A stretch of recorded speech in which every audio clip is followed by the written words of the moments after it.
Is fear of success the reason you're failing? On today's episode. Today's episode is brought to you by SEMrush, started in 2008 with one mission: to make online competition fair and transparent with equal opportunities for all. To find out how SEMrush can help you compete with the big boys, go to servenomaster.com/SEMrush today. Are you tired of dealing with your boss? Do you feel underpaid and underappreciated? If you want to make it online, fire your boss and start living your retirement dreams now, then you've come to the right place. Welcome to Serve No Master Podcast, where you'll learn how to open new revenue streams and make money while you sleep. Presented live from a tropical island in the South Pacific by best-selling author Jonathan Green. Now, here's your host. The fear of success is a fascinating phenomenon, and it's been a ghost in my life for a long time. And the fear of success kind of boils down to, if something happens, will it change me? If I get my dream girlfriend, will I start acting differently? If I get good at talking to women, will I act differently? If I get comfortable with myself, will I become a new person? And will I hate that new me? If I make a lot of money, will I change? And my friends will stop liking me and I'll become someone I don't like. There's this fear that we can change into someone that we won't like anymore. Now, the truth is that no matter who you become, you like yourself. Dictators convince themselves they're doing the right thing, that the people under their thumb need their help, they're benevolent, or they're the right thing, even though often they're monsters. So we have an amazing capacity for self-denial.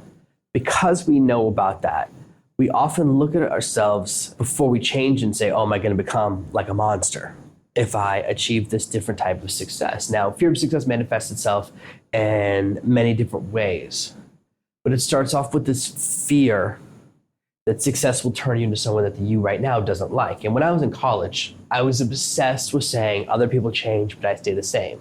That the things I like, the things I do, the things I say, the way I look would always stay the same.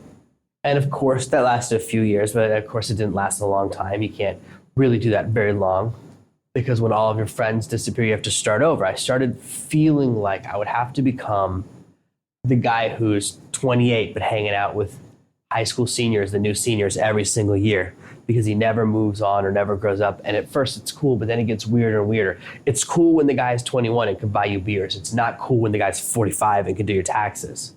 So even these ideas that we can avoid change, it's impossible.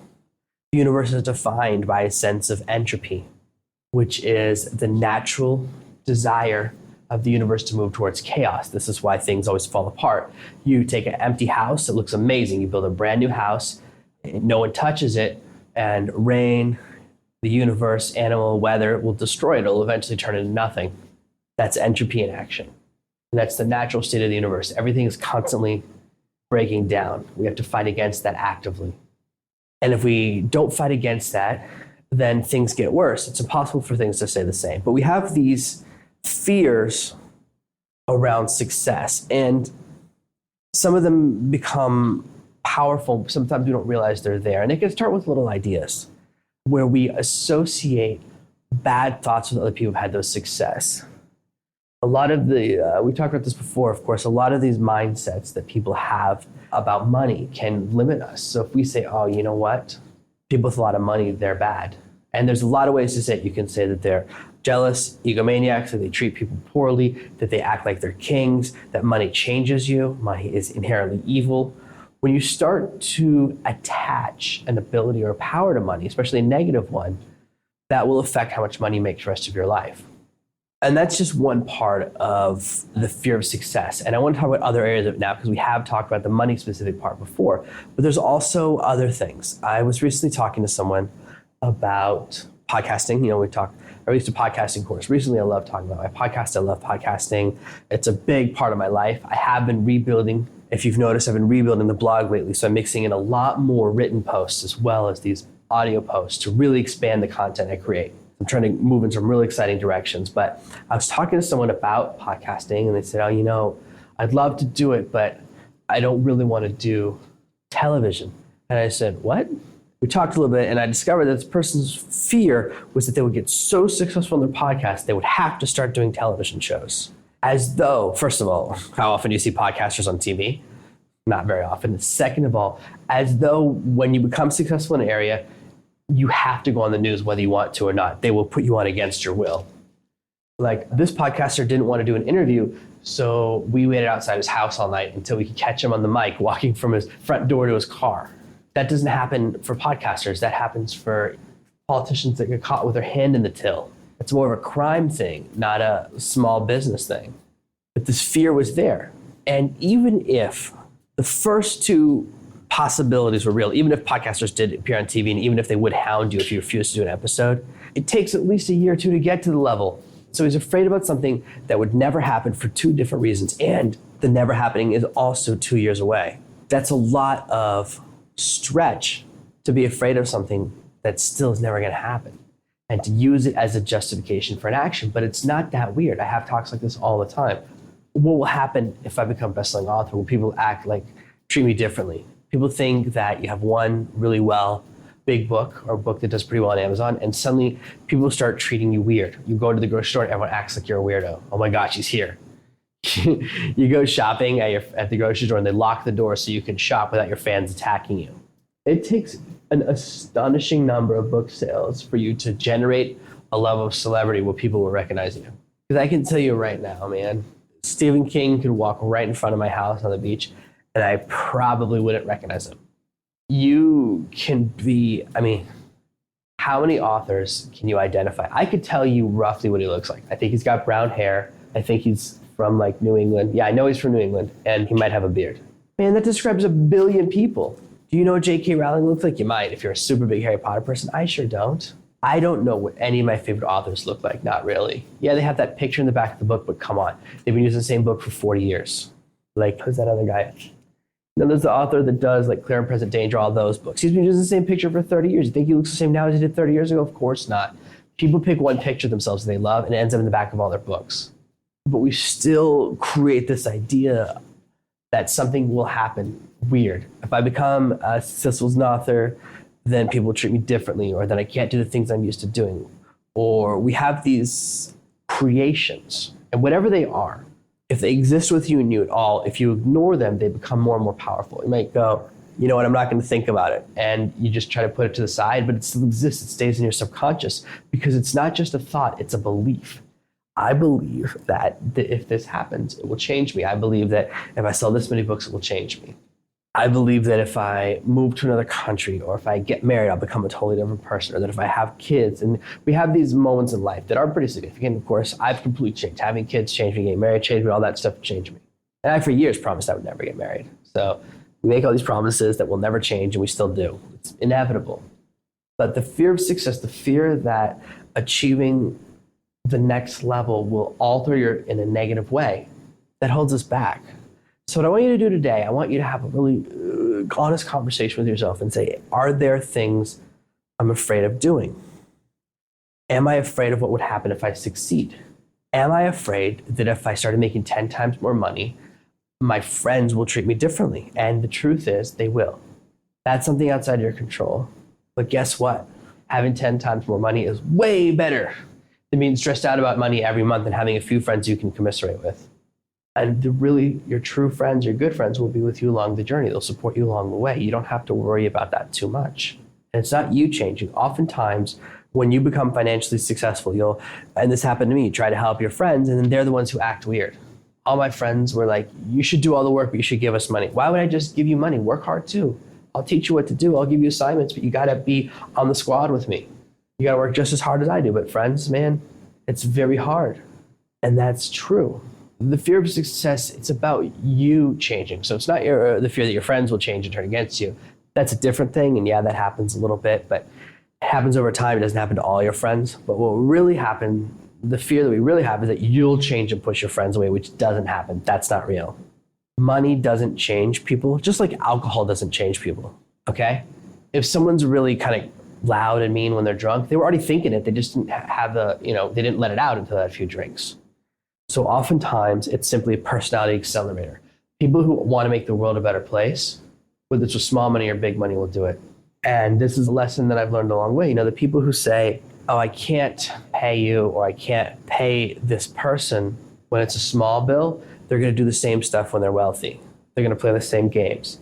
We oftentimes use our lack of wealth as a justification for poor or being bad fiscally, right? We say, oh, I want you to do this for me for free, but if I had a bunch of money, I'd pay you. The truth is, because I know people like this, I know people who, when they get very wealthy, they are just as bad. I one time did work for the person who is the CEO of AA in the UK, okay, the towing company. If your car breaks down, you call them, they tow you, it's AAA in America. I tutored their kid, and they're the only people in the history of me being a tutor that ripped me off. Their house was huge, they're billionaires, and they ripped me off for 65 pounds. Super wealthy, still acted like garbage people. You think the money turned them into garbage? Of course not. They were garbage before they became rich. They stole from someone in their 20s who was struggling to make enough money to eat every month. And they're billionaires. The money did not turn them into monsters. Okay? Money doesn't make people bad, because there are plenty of people who are super wealthy who treat people very, very well.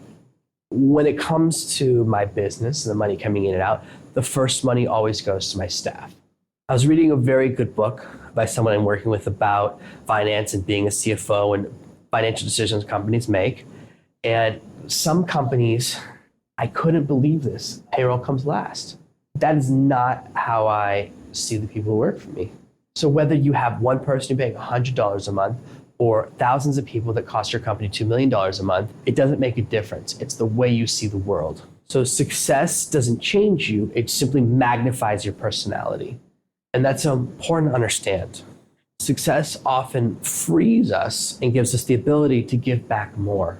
When you get to the top of the pile, when you achieve great levels of success, helping people is a lot easier, actually. So when you're thinking about what will happen if you start making more money, what will happen if your stresses go away, start thinking about how good it will be. Release these fears and these ideas, these negative feelings about money, success, whatever areas you have. And for every person, it's a little bit different. So I can't give you a universal answer. The one other way, and I want to really dial into this because this is something new today, the fear of success manifests itself is when you look at something and you go, you know what, it won't work. I've spent the last month putting together the best version of make money fast I can.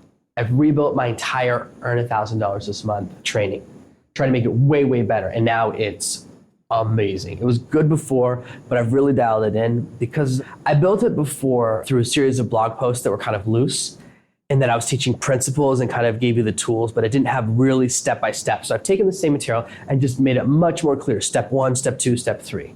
And guess what? Someone emailed me the other day from the new system, which has just been out for like a week, and has already made a lot of money. There's someone from Africa. Amazing. I didn't even know I had fans in Africa. It was awesome. It was a really great email. Very specific. She said, oh, I'm writing these 3 places. Your guidance really helped. I've already made this much money. Amazing. First time I got a letter to Africa in a long time that was about a prince who wanted to have some help for me to unlock some money. So it was really wonderful. To me, anytime someone emails me and can talk about their journey a little bit, I find that very wonderful and very exciting. I love hearing that feedback. So I love when you guys email me, and I do always reply. Anyone who's ever emailed me knows that's true. But it's really great when someone implements. Unfortunately, 99% of the people don't. And we don't implement. We start off saying, oh, I don't think it'll work. But part of that, the reason we say that is that we don't want it to work. Because what if it does? What if it did work? Especially because it's so easy. The path I teach you can very quickly, within 2 or 3 months, get you to $5,000 or $10,000 a month. Okay? It's that quick. If you can put in, especially when you can shift to full time, you can make really good money. Doesn't matter if you graduated from high school or not. That stuff doesn't matter at all. Because you can learn the skills you need along the way. And all the grammar and spelling stuff, Grammarly takes care of anyways, and it's free. So you got a free piece of software to fill in the gap if your spelling isn't that great and your grammar is not that great. But we don't do it because if fixing the problem is easy, then the fact that you haven't fixed it for so long is a critique of you, and it becomes personal. The ego gets involved. And this is pretty common in a lot of areas. With a lot of products I work on, especially in personal development or personal growth or dating, a relationship, the solution can be very short. The solution to most dating problems can be explained in a paragraph, okay? Same thing for fitness. Hey, you're overweight. Here's the solution. Eat less, exercise every day, don't eat anything that's bad for you. Only drink water. Boom, perfect diet. Your life just changed. Now that you know that, in 3 sentences, would you pay $300 for that in a product? Of course not. But what if I wrapped it inside of a bunch of cool names, gave my diet a trendy name, like the Transformers diet, the Transformative diet, the Cybernetic diet, and give it a futuristic name, or I can give it an ancient name, the Caveman diet. Don't pretend people wouldn't buy something called a Caveman diet, because it would sell like crazy. All we have to do is add a little bit of sizzle to the steak. People don't want to buy the solution, they want to buy all the excitement around it. So if we surround it with a bunch of other stuff, we turn it into a 200-page book, it feels more valuable. We value stuff, products, training, often based on the size of the training rather than the solution. Now, I have a friend who's very successful, and he would rather pay for 1 page. He says, hey, you know what? Just give me 1 product, 1 solution, okay? That's what he likes. So he likes 1 page that you pay for. And actually think about it. What would be more valuable? A 200-page convoluted explanation you have to spend a month reading, or a 1-page diagram with a series of steps you just go through and you have the result you want? But as humans, we don't always want that. We want more complicated stuff.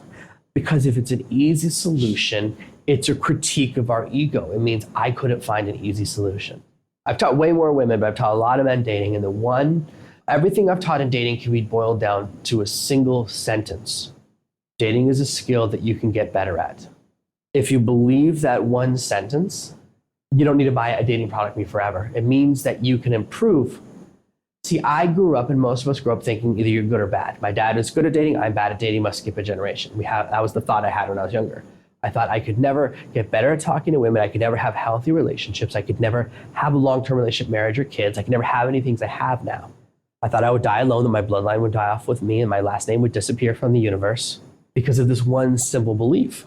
So everything else, all the technique, learning the right things to say, understanding how to communicate with people, all that doesn't matter, because all that can be self-taught once you realize, hey, I can get better at this. As soon as you realize it's a skill, not a talent, you can get better at it. And that's a lot of what we teach here at Certain Masters, and a lot of things that we thought were talents were actually skills. Oh, you can get better at writing. Oh, you can get better at all these different things. I can start a podcast. Doesn't matter if my voice sounds weird, people will like it. That little piece of knowledge is all you really need, because then you can say, oh, each time I talk to someone, I can pay attention to what happens, I can test my results, and I can alter my behavior.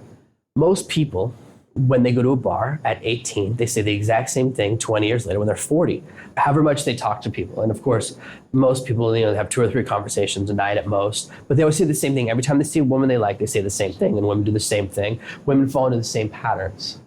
If you could boil down dating for women, it's not as easy because it takes more than 1 sentence. But the best way to boil it down is to say, you're never going to change him.